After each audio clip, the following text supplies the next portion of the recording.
আজি তোমালোকৰ লগত আলোচনা কৰিম পৰীক্ষিতৰ ব্ৰহ্মসাপ যেটো অষ্টমমান শ্ৰেণীৰ 10 নম্বৰ অধ্যায়।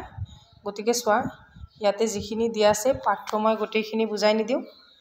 ইয়াতে তোমালোকক যিখিনি কবি পৰিচয় দিয়া আছে ভট্টদেৱ, এইখিনি তোমালোকে ভালদৰে চাবা। ভট্টদেৱৰ ওপৰত শৰ্ট কুৱেশ্যন আহিব পাৰে। গতিকে তোমালোকে এইখিনিৰ পৰা শৰ্ট যিখিনি কুৱেশ্যন আহাৰ চান্স আছে এইখিনি আস্তানি ল'বা। গোটেইখিনি মুঠতে ইয়াৰ পৰা গোটেইখিনি চাবা। ইয়াতো অলপ দিয়া আছে। ৰজা পৰীক্ষিত এদিন শিকাৰ কৰিবলৈ গৈছিল। চোৱা ইয়াতো অলপমান আছে, এইখিনিও ভালদৰে চাবা। তাৰপিছত পাঠভিত্তিক ক্ৰিয়াকলাপ যিখিনি কুৱেশ্যন আনচাৰ আছে মই গোটেইখিনি কুৱেশ্যন আনচাৰ তোমালোকক ধুনীয়াকৈ দি দিম। তাৰপিছত এইফালে আছে চোৱা পুৰণি অসমীয়া ৰূপ আৰু নতুন ৰূপ, আধুনিক অসমীয়া ৰূপ, এইখিনিও মই তোমালোকক দি দিছোঁ। তাৰপিছত ইয়াতে আছে তলৰ শব্দবিলাকৰ অৰ্থ, শব্দ সম্ভাৰ আৰু অভিধান চাই লিখা, এইখিনিও মই ধুনীয়াকৈ দি দিম। 4 নম্বৰত আছে ব্যাখ্যা কৰা। তাৰপিছত ইয়াতে 6 নম্বৰ, 7 নম্বৰ, 8 নম্বৰত সন্ধি। তাৰপিছত ইয়াতে যুক্তাক্ষৰ আছে, স্ত্ৰীলিংগ, পুল্লিংগ, যিমানখিনি কুৱেশ্যন আছে মই গোটেইখিনি এইটো ভিডিঅ'ত দি দিম। গতিকে তোমালোকে ভিডিঅ'টো একফালৰ পৰা চাই যোৱা।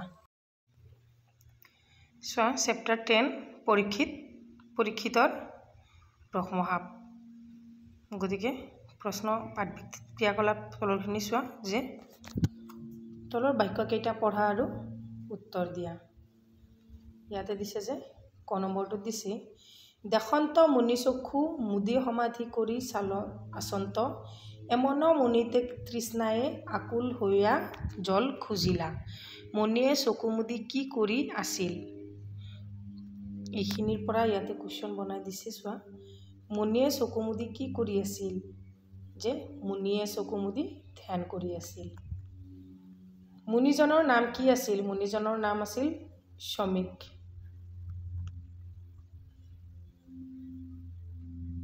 এইখিনি আকৌ আহি গৈছে। চোৱা এইটোৱে যে চকু মুদি কি কৰি আছিল, মুনিয়ে চকু মুদি কি কৰি আছিল, মুনিয়ে চকু মুদি ধ্যান কৰি আছিল। মুনিজনৰ নাম কি? মুনিজনৰ নাম হৈছে শ্ৰমিক। তাৰপিছত পিয়াহত আকুল হৈ কোনে মুনিক পানী খুজিছিল? এনচাৰত লিখিবা যে পিয়াহত আকুল হৈ পৰীক্ষিত ৰজাই মুনিক পানী খুজিছিল। পাছে তান পুত্ৰ শৃংগীবাৰ্তা পায়া ক্ৰোধে সবালহবৎবৰ আগে বুলন্ত অহো ৰাজাৰ অন্যায় দেখ। ইয়াতে কৈছে যে কি খবৰ পাই মুনিপুত্ৰ শৃংগীৰ খং উঠিছিল? উত্তৰত লিখিবা ৰজা পৰীক্ষিতে ধ্যানত মগ্ন হৈ থকা শ্ৰমিক মুনিক পানী বিচাৰতে মুনিয়ে তেওঁক অৱজ্ঞা কৰিছে ভাবি ৰজাই মুনিৰ ডিঙিত মৃত সাপ এডাল তুলি আৰি দিয়াৰ খবৰ পাই মুনিপুত্ৰ শৃংগীৰ খং উঠিছিল। তাৰপিছত 2 নম্বৰটোত চোৱা ৰজাই কি অন্যায় কৰাৰ কথা কৈছিল? ৰজাই ধ্যানত মগ্ন হৈ থকা মুনি এজনৰ গাত মৃত সাপ এডাল তুলি আনি আৰি দি অন্যায় কৰাৰ কথা কৈছে। আজি মই দণ্ডিবৌ মোৰ বল দেখ এহি বুলি কৌশিকী জলত আচান্ত কৰি ৰজাক সপ্তদিনত তক্ষকে দংশক বুলি শাপ দিলা। ইয়াতে চাওক উক্ত কথাফাকি কোনে আৰু কৈছিল আৰু কিয় কৈছিল? যে উক্ত কথাফাকি শ্ৰমিক মুনিৰ পুত্ৰ শৃংগীয়ে কৈছিল। যেতিয়া শৃংগীয়ে এই কথা জানিব পাৰিছিল যে পৰীক্ষিতে শশিক মুনিৰ ডিঙিত মৃত সাপ আৰি দিছিল, তেতিয়া খঙত একো নাই হৈ শৃংগীয়ে এইদৰে কৈছিল। তাৰে পিছত 2 নম্বৰ প্ৰশ্নটো শৃংগীয়ে কৌশিক জলত গা ধুই ৰজাক কি বুলি অভিশাপ দিছিল? শৃংগীয়ে কৌশিক জলত গা ধুই ৰজাক 7 দিনৰ পাছত তক্ষক নামৰ সাপে দংশন কৰিব বুলি অভিশাপ দিছিল। তাৰে পিছৰটো চোৱা অহ দুষ্ট পুত্ৰ কি অন্যায় কৰিলি? ইয়াতে এনচাৰটো চোৱা শশী মুনিয়ে শৃংগীৰ পুত্ৰ বুলি কিয় কৈছিল আৰু কি অন্যায় কৰাৰ কথা কৈছিল? যে শশী মুনিয়ে পুত্ৰৰ মুখে ৰজা পৰীক্ষিত অভিশাপ দিয়াৰ কথা জানিব পাৰি শৃংগীক পুত্ৰ দুষ্ট পুত্ৰ বুলি কৈছিল আৰু পুত্ৰক বুজালে যে ৰজা অবিহনে ৰাজ্যৰ অৱস্থা বেয়ালৈ যাব আৰু চোৰ ডকাইতৰ উৎপাত বাঢ়িব। তদুপৰি পৰীক্ষিত হৈছে চক্ৰৱৰ্তী ৰজা। তাৰে পিছৰটো চোৱা। মহাশান্ত হৈয়া আমাক জল খুজিলন্ত আতংক তেনে সাপ দিলি ই পাপৰ আন প্ৰায়শ্চিত্ত নেদেখি কৃষ্ণক প্ৰাৰ্থন্ত। তে শৃংগীয়ে ৰজাক অভিশাপ দি পাপ কৰাৰ বাবে সসীম মুনিয়ে ভগৱান শ্ৰীকৃষ্ণৰ ওচৰত কি বুলি প্ৰাৰ্থনা কৰিছিল? আনচাৰত লিখিবা যে শৃংগীয়ে ৰজাক অভিশাপ দি পাপ কৰাৰ বাবে সসীম মুনিয়ে ভগৱান কৃষ্ণৰ ওচৰত পুত্ৰৰ পাপৰ প্ৰায়শ্চিত্ত বিচাৰি প্ৰাৰ্থনা কৰিছিল যাতে ৰজা পৰীক্ষিতক তেওঁৰ পুত্ৰ শৃংগীয়ে দিয়া পাপৰ খণ্ডন নিয়াব পাৰে আৰু ৰাজ্যখনক এক ভয়ংকৰ বিপদৰ পৰা ৰক্ষা কৰিব পাৰে। তাৰপিছত 2 নম্বৰটো চোৱা। উত্তৰ দিয়া। পৰীক্ষিত ৰজাৰ মৃত্যু হ'লে ৰাজ্যত কি কি সমস্যাৰ সৃষ্টি হ'ব পাৰে বুলি সৌশিক মুনিয়ে পুতেকক কৈছিল? পৰীক্ষিত ৰজাৰ মৃত্যু হ'লে ৰাজ্যত চোৰ ডকাইতৰ উৎপাত বাঢ়িব, ৰাজ্যখন বেয়াৰ ফাললৈ যাব আৰু চাৰিওফালে এক অজাগৰক পৰিস্থিতিৰ সৃষ্টি হ'ব আৰু ৰাজ্যত অশান্তিৰ সৃষ্টি হ'ব। তাৰে পিছত চোৱা। খ নম্বৰ। সৌশিক মুনিৰ মহত্ব কেনেকৈ প্ৰকাশ পাইছে লিখা। সৌশিক মুনিয়ে তেখেতৰ পুত্ৰ শৃংগীয়ে খঙত একো নাই হৈ ৰজা পৰীক্ষিতক 7 দিনৰ ভিতৰত তক্ষক সাপে দৰ্শন কৰিব বুলি অভিশাপ দিছিল। এই কথা গম পাই সৌশিক মুনিয়ে যথেষ্ট বেজাৰ পাইছিল আৰু নিজ পুত্ৰক কৈছিল যে হেৰৌ দুষ্ট পুত্ৰ, কি অন্যায় কৰিলি তই? লগতে ৰজা পৰীক্ষিত নহ'লে তথা দেশবাসী কেনেধৰণৰ সমস্যাৰ সন্মুখীন হ'ব সেই কথা বুজাই কৈছিল আৰু নিজ পুত্ৰ ৰজা পৰীক্ষিতৰ প্ৰতি দিয়া সেই অভিশাপ খণ্ডন নিয়াবলৈ ঈশ্বৰ স্তুতিত ব্ৰতী হৈছিল। ইয়াৰ দ্বাৰাই সৌশিক মুনিৰ মহত্ব কথা প্ৰকাশ পাইছে যে নিজৰ অপমান অথবা অন্যায়ৰ কথা চিন্তা নকৰি দেশ তথা দেশৰ বাবে চিন্তা কৰিছিল। তাৰে পিছত চোৱা। পৰীক্ষিতৰ অভিশাপ নামটো পাঠটোৰ পৰা তুলি দিয়া বাক্যকেইটা আধুনিক অসমীয়া গদ্যৰ ওপৰত লিখা। বৰ ইম্পৰ্টেণ্ট। চোৱা। পুৰণি শব্দ আৰু আধুনিক ৰূপ। উদাহৰণ। একদিনা পৰীক্ষিত ৰাজা ধনু শৰ ধৰি মৃগয়া কৰিতে বনক গৈলা। চোৱা। এদিন পৰীক্ষিত ৰজাই ধনু শৰ লৈ পহু চিকাৰ কৰিবলৈ বনলৈ গৈছিল। তাৰে পিছতো চোৱা। মৃগক দেখি ক্ষুধায়ে তৃষ্ণায়ে শ্ৰান্ত হৈলা। হৰিণাক খেদি খেদি ভোকে পিয়াসে ক্লান্ত হৈ পৰিছিল। তাৰপিছত এহি বুলি মৰা সৰ্প ধনুৰ আগে আনি মুনিৰ গলত দিয়া গৃহক গৈলা। এইটো হ'ব। এডাল ধনুৰ আগেৰে তুলি আনি মুনিৰ ডিঙিত আৰি দি ঘৰলৈ গ'ল। তাৰে পিছতো। পাছে শৃংগী ৰাজাক সাপিবাৰ কথা কহিলা। পাছত শৃংগীয়ে ৰজাক সাপ দিয়াৰ কথা ক'লে। মহাধৰ্মপৰ আহো হৰিভক্ত মহাশ্ৰান্ত হৈয়া। অতিকৈ ধৰ্মপৰায়ণ আৰু হৰিভক্ত ভাগৱত ক্লান্ত হৈ আমাক পানী খুজিছিল। তাৰে পিছৰ স্তৱকটো চোৱা। যাতে সাধু সভে পৰৰ দুখহে দুখী হৈয়া আপোনাৰ দুখ। যিমানবোৰ সাধু আছে সেইসকল পৰৰ দুখত দুখী হৈ নিজৰ দুখৰ কথা নাভাবে। তাৰপিছত 4 নম্বৰটোত আছে ব্যাখ্যা।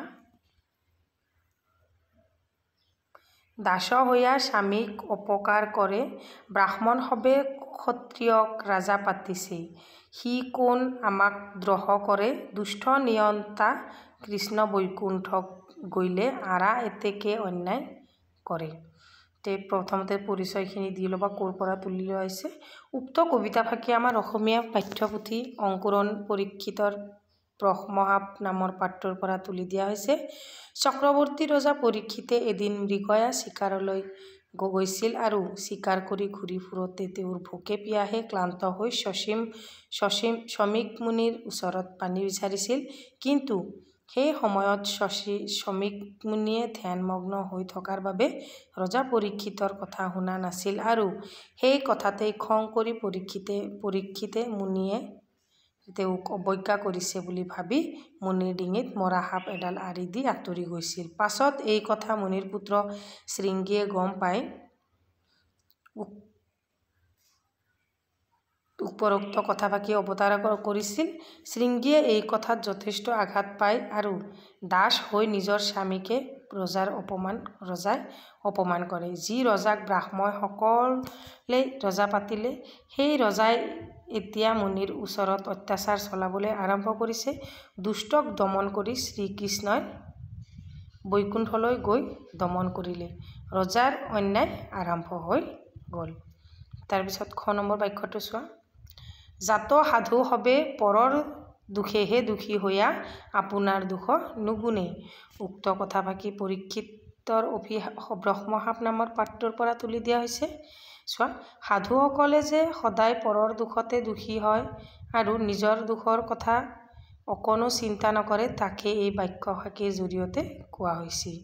ৰজা পৰীক্ষিতে চিকাৰলৈ যাওঁতে ধ্যানত বহি থকা শ্ৰমিক মুনিক পানী বিচাৰিছিল, কিন্তু ধ্যানত থকা মুনিয়ে এই কথা গম পোৱা নাছিল আৰু ৰজাই এই কথাটো ক্ষুণ্ণ হৈ মুনিয়ে তেওঁক অৱজ্ঞা কৰিছে বুলি ভাবি ধনুৰ আগেৰে মৰা সাপ এডাল তুলি আনি মুনিৰ ডিঙিত আৰি দি আঁতৰি গৈছিল। এই কথাৰ পিছত মুনিৰ পুত্ৰ শৃংগীয়ে গম পাই ৰজাই দেউতাকৰ প্ৰতি অন্যায় কৰিছে বুলি খঙত একো নাই হৈ ৰজাক অভিশাপ দিছিল। এই কথাটো মুনিয়ে গম পাই যথেষ্ট আঘাত পাইছিল আৰু পুত্ৰক গালি শপনি পৰাৰ লগতে ৰজা অবিহনে ৰাজ্যত যে অশান্তিৰ সৃষ্টি হ'ব, সেই